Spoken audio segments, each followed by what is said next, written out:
ladies and gentlemen. This is the Masque of the Red Death.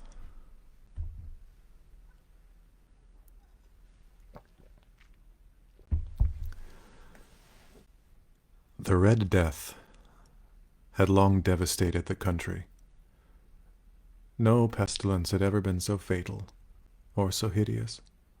Blood was its avatar and its seal, the redness and the horror of blood.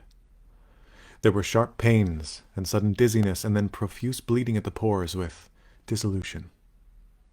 The scarlet stains upon the body, and especially upon the face of the victim, were the pest ban which shut him out from the aid and from the sympathy of his fellow men. And the whole seizure, progress, and termination of the disease were the incidents of half an hour. But the Prince Prospero was happy and dauntless and sagacious. When his dominions were half depopulated, he summoned to his presence 1,000 hale and light-hearted friends from among the knights and dames of his court, and with these retired to the deep seclusion of one of his castellated abbeys. This was an extensive and magnificent structure, the creation of the prince's own eccentric yet august taste. A strong and lofty wall girdled it in. This wall had gates of iron. The courtiers, having entered, brought furnaces and massy hammers, and welded the bolts. They resolved to leave means neither of ingress or egress to the sudden impulses of despair or of frenzy from within. The abbey was amply provisioned. With such precautions, the courtiers might bid defiance to contagion. The external world could take care of itself. In the meantime, it was folly to grieve, or to think. The prince had provided all the appliances of pleasure. There were buffoons, there were improvisatori, there were ballet dancers, there were musicians, there was beauty, there was wine. All these and security were within. Without was the Red Death. It was toward the close of the 5th or 6th month of his seclusion, and while the pestilence raged most furiously abroad, that the Prince Prospero entertained his 1,000 friends at a masked ball of the most unusual magnificence. It was a voluptuous scene, that masquerade, but first, let me tell you of the rooms in which it was held. There were 7, an imperial suite. In many palaces, however, such suites form a long and straight vista, while the folding doors slide back nearly to the walls, so that the view of the whole extent is scarcely impeded. Here, the case was very different, as might have been expected from the Duke's love of the bizarre. The apartments were so irregularly disposed that the vision embraced but little more than one at a time. There was a sharp turn every 20 or 30 yards, and at each turn a novel effect. To the right and left, in the middle of each wall, a tall and narrow Gothic window looked out upon a closed corridor which pursued the windings of the suite. These windows were of stained glass whose color varied in accordance with the prevailing hue of the decorations of the chamber into which it opened. That at the eastern extremity was hung, for example, in blue, and vividly blue were its windows.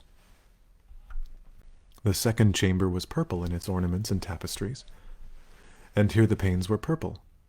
The third was green throughout, and so were the casements. The fourth was furnished and lighted with orange, the fifth with white, the sixth with violet. The 7th apartment was closely shrouded in black velvet tapestries that hung all over the ceiling and down the walls, falling in heavy folds upon a carpet of the same material and hue. But in this chamber only, the color of the windows failed to correspond with the decorations. The panes here were scarlet, a deep blood color. Now, in no one of the 7 apartments was there any lamp or candelabrum, amid the profusion of golden ornaments that lay scattered to and fro, or depended from the roof.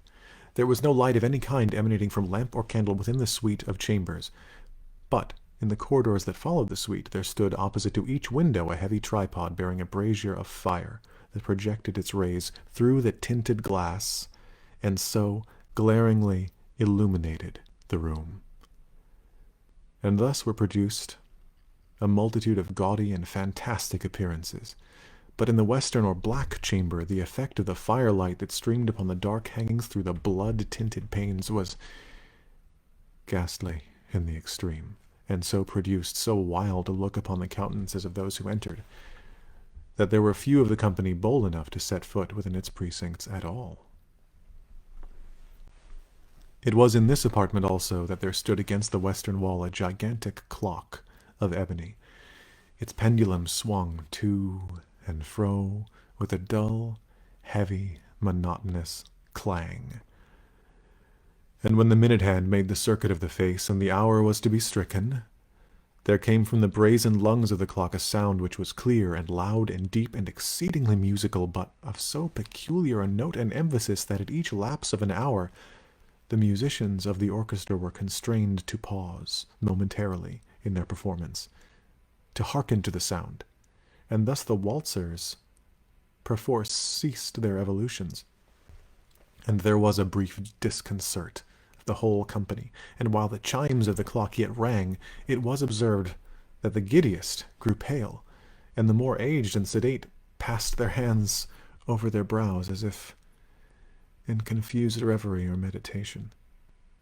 But when the echoes had fully ceased, a light laughter at once pervaded the assembly. The musicians looked at each other and smiled as if at their own nervousness and folly, and made whispering vows each to the other that the next chiming of the clock should produce in them no similar emotion. And then, after the lapse of 60 minutes, which embrace 3,600 seconds of the time that flies, there came yet another chiming of the clock, and then were the same disconcert and tremulousness and meditation as before.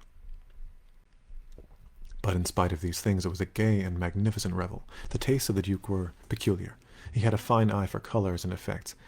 He disregarded the decora of mere fashion. His plans were bold and fiery, and his conceptions glowed with barbaric luster. There are some who would have thought him mad. His followers felt that he was not. It was necessary to hear and see and touch him to be sure that he was not.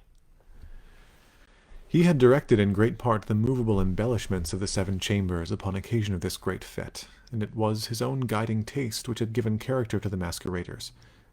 Be sure, they were grotesque. There was much glare and glitter and piquancy and phantasm. There were arabesque figures with unsuited limbs and appointments. There were delirious fancies, such as the madman fashions. There was much of the beautiful, much of the wanton, much of the bizarre, something of the terrible, and not a little of that which might have excited disgust. To and fro in the 7 chambers there stalked, in fact, a multitude of dreams, and these, the dreams, writhed in and about, taking hue from the rooms, and causing the wild music of the orchestra to seem as the echo of their steps. And anon there strikes the ebony clock which stands in the hall of the velvet, and then, for a moment, all is still, and all is silent, save the voice of the clock. The dreams are stiff, frozen as they stand. But the echoes of the chime die away. They have endured but an instant, and a light, half-subdued laughter floats after them as they depart. And now again the music swells, and the dreams live and writhe to and fro more merrily than ever, taking hue from the many tinted windows through which stream the rays from the tripods. But to the chamber which lies most westwardly of the 7, there are now none of the maskers who venture, for the night is waning away, and there flows a ruddier light through the blood-colored panes, and the blackness of the sable drapery appalls, and to him whose foot falls upon the sable carpet there comes from the near clock of ebony a muffled peal more solemnly emphatic than any which reaches their ears who indulge in the more remote gaieties of the other apartments. But these other apartments were densely crowded, and in them beat feverishly the heart of life, and the revel went whirlingly on until at length there commenced the sounding of midnight upon the clock. And then the music ceased, as I have told, and the evolutions of the waltzers were quieted. And there was an uneasy cessation of all things as before, but now there were 12 strokes to be sounded by the bell of the clock. And thus it happened, perhaps, that more of thought crept with more of time into the meditations of the thoughtful among those who reveled. And thus, too, it happened, perhaps, that before the last echoes of the last chime had utterly sunk into silence, there were many individuals in the crowd who had found leisure to become aware of the presence of a masked figure which had arrested the attention of no single individual before. And the rumor of this new presence having spread itself whisperingly around, there arose at length from the whole company a buzz or murmur, expressive of disapprobation and surprise, then finally of terror, of horror, and of disgust. In an assembly of phantasms, such as I have painted, it may well be supposed that no ordinary appearance could have excited such sensation. In truth, the masquerade license of the night was nearly unlimited, but the figure in question had out-Heroded Herod, and gone beyond the bounds of even the prince's indefinite decorum. There are chords in the hearts of the most reckless which cannot be touched without emotion.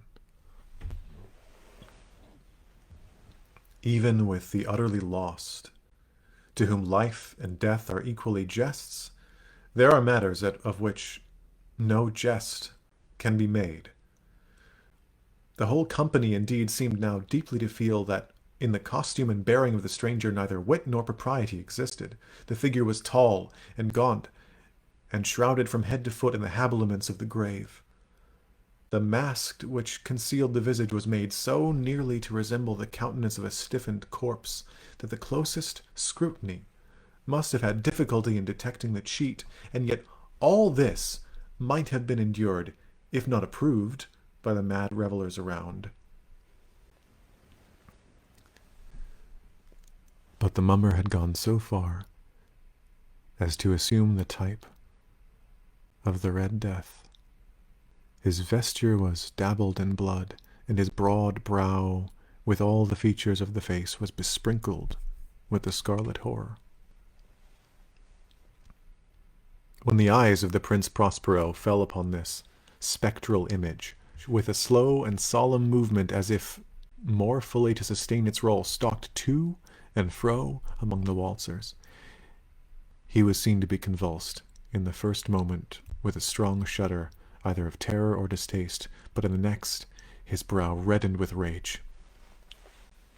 "Who dares," he demanded hoarsely of the courtiers who stood near him, "who dares insult us with this blasphemous mockery? Seize him and unmask him, that we may know whom we have to hang at sunrise from the battlements."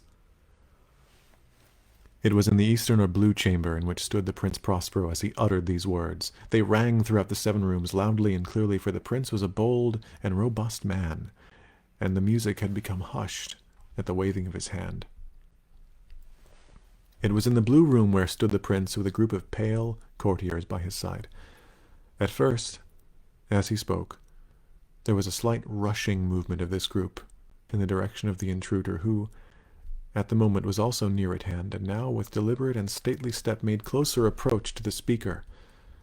But from a certain nameless awe with which the mad assumptions of the mummer had inspired the whole party, there were found none who put forth hand to seize him, so that unimpeded he passed within a yard of the prince's person, and while the vast assembly, as if one impulse, shrank from the centers of the rooms to the walls, he made his way uninterruptedly, but with the same solemn and measured step which had distinguished him from the first, through the blue chamber to the purple, through the purple to the green to the orange, through this again to the white, and even thence to the violet, ere a decided moment had been made to arrest him.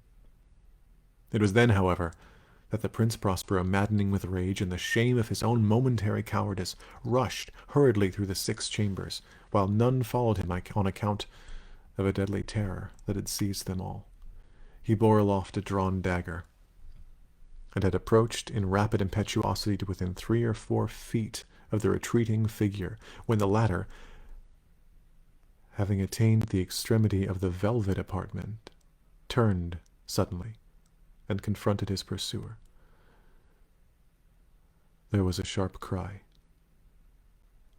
and the dagger dropped, gleaming, upon the sable carpet, upon which, instantly afterwards, fell prostrate in death the Prince Prospero.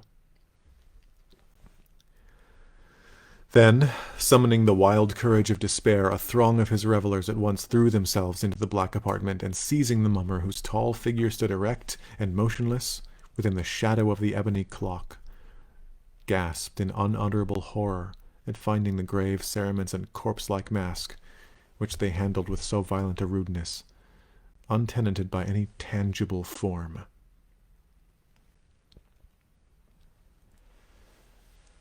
And now was acknowledged the presence of the Red Death.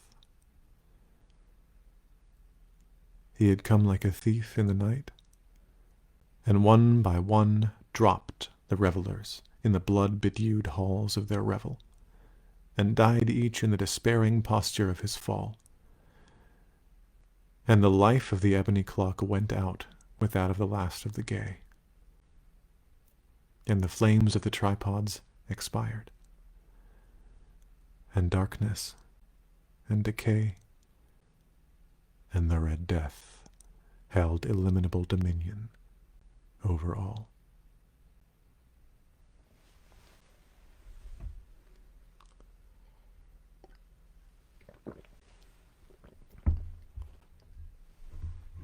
Thanks for listening.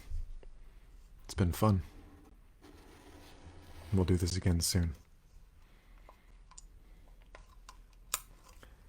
Enjoy your evening. Enjoy your weekend. Lights out, everyone.